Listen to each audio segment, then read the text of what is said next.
Alright, so Bitcoin, September 4, 2025, Bitcoin update.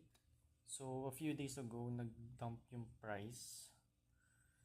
Ang alam ko, manipulation to. So, every time kasi, kung makikita dito sa left, itong double tap or triple tap ang tawag dyan. So, ibig sabihin, trinay niyang basagin yung all-time high kaso bumaba. So, bumaba siya, binasag niya itong 112, itong linya na to ng white. Pinasag niya yan.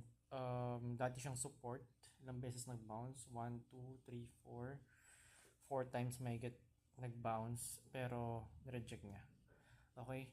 So, after nun, bumasag siya. Gumawa siya ng support dito 3 beses. So, ako guys, ang ina-expect ko talaga dahil according to news, September ang pinaka hindi magandang month sa crypto, pati sa stocks, sa lahat. Dahil sa mga news and all. So, feeling ko talaga, a few days ago, babagsak pa siya. Hindi siya mag-hold dito. So, akala ko babagsak pa siya, pupuntang 105. And, as of now, grabe, hinold niya. Okay, so dapat, kumbaga, mag-aantay pa sana ako sa area na to na bumaba, pero nag-pump siya. And as of now, ang price niya is nandito sa dating support na 112. So, for me, mag-i-stay dyan muna. It's either magko-consolidate muna yan. And titingnan natin kung anong pwede mangyari. So, pwede yan bumaba. Okay, so maraming pwede mangyari. Pero as of now, good news kasi pataas ulit siya.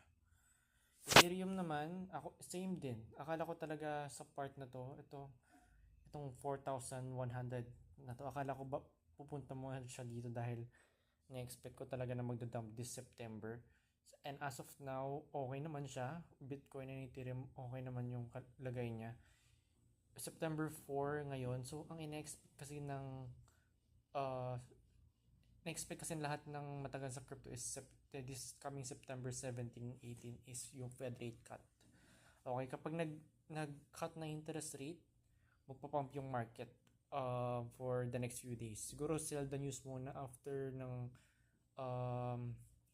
ng news, magdadump muna and then magpapump. Okay? Pag nagkaroon ng interest rate, kahit mag-dump siya, it's either kapag nagkaroon ng interest rate, tataas ulit yung price. Okay? No question yan. Okay, so ang hindi lang natin alam ngayon kung magdadump pa siya or magtutuloy-tuloy na. So, hindi natin alam kung yun na yung dump niya. Okay, so be careful guys kung spot lang, kung futures malit lang na leverage. Okay? So, yun lang for this video. Sana maganda tong week na to ngayon. Okay? So, bukas ulit.